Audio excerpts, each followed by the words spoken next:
dialog di Masjid Jamiatul Khair. Hari kiamat yang pasti.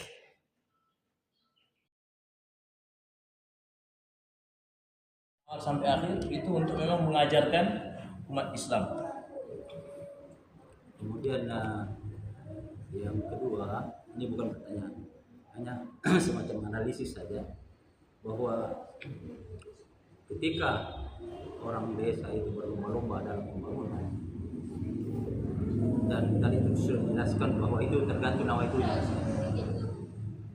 Ini juga memberi gambaran bahwa di dalam satu aktivitas pembangunan itu tidak boleh ada kesombongan di dalamnya, merendahkan orang lain dan mengangkat dirinya sendiri. Ini analisis saya. Dan ini saya rasa penting sekali ya, terutama zaman sekarang ini, zaman di mana orang berlomba-lomba memperlihatkan taringnya, saya yang terbaik di antara semua. Nah, ini satu peringatan saya rasa yang bisa diabaikan zaman ini. Ya, itu ya. Sebenarnya banyak yang kita lihat karena sekarang. Jadi tergantung nawa itu.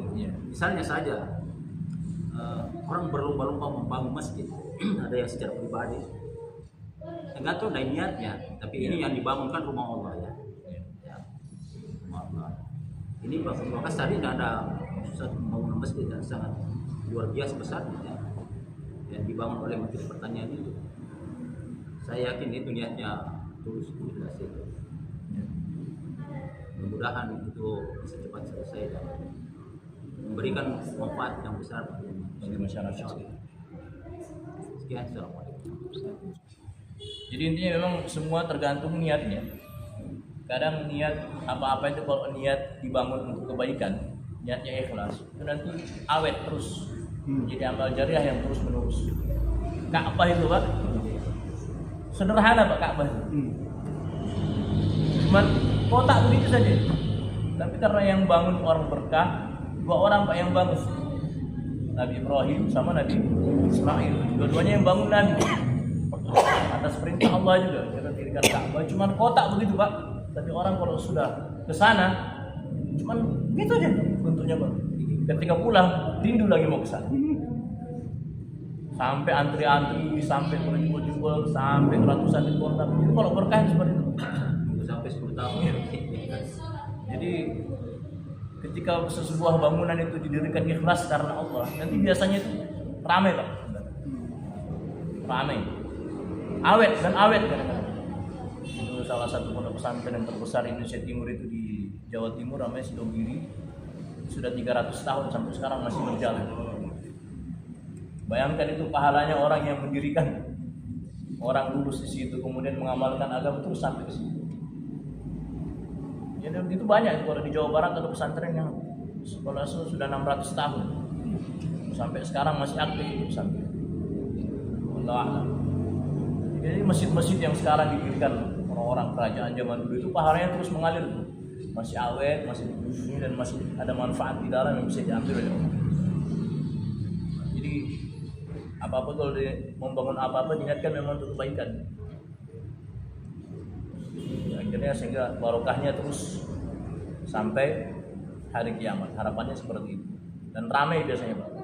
Tapi ya tingkat keramaian itu bukan berarti itu suatu bangunan itu jadi berkah, tidak. Tapi rata-rata kalau yang berkah itu ramai. Ramai orang-orang di situ berbondong-bondong untuk beramal kebaikan. Wallahu a'lam. Ada pertanyaan? Itu apakah hadis itu Ustaz, bahwa salah satu tanda-tanda orang yang beriman dan yang tidak beriman kalau lebih cantik rumahnya daripada masjid? Apa maksudnya itu?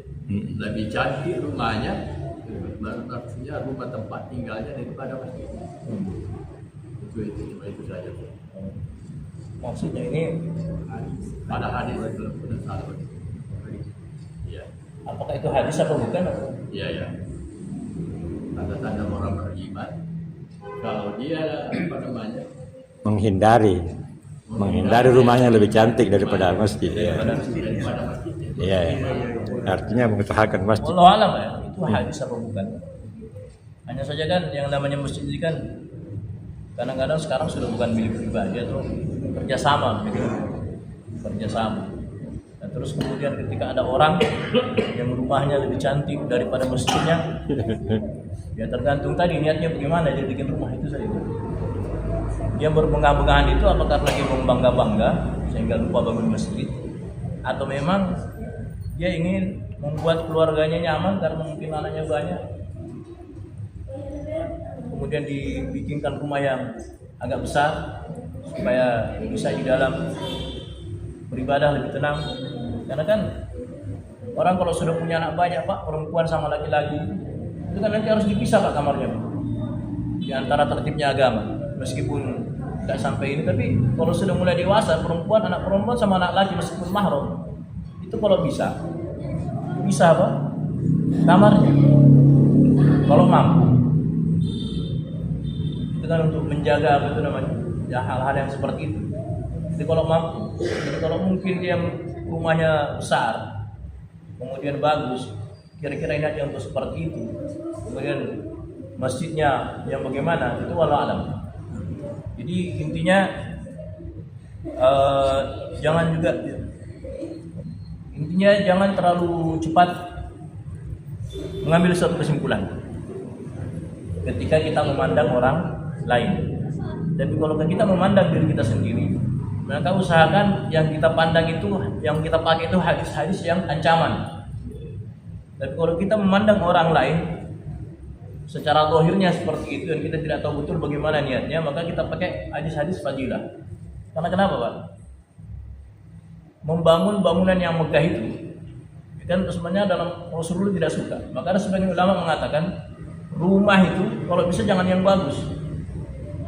Tidak apa-apa besar, tapi modelnya sederhana, jangan dimegah-megahkan. Sebagian mengatakan begitu. Sebagian mengatakan ya kalau diperbagus supaya tamu itu ya kembali lagi tergantung niat.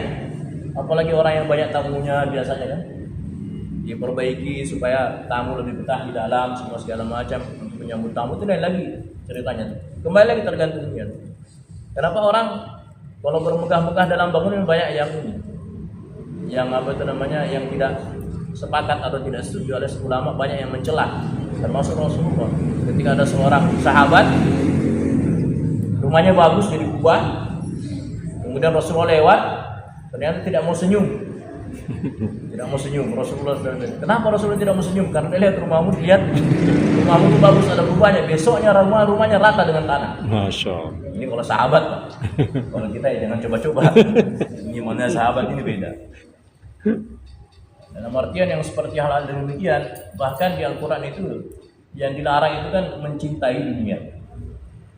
Memiliki dunia itu tidak masalah. Yang dilarang itu mencintai dunia atau dunia itu masuk ke dalam hati sampai akhirnya lupa pada perkara-perkara atau ibadah atau takwa.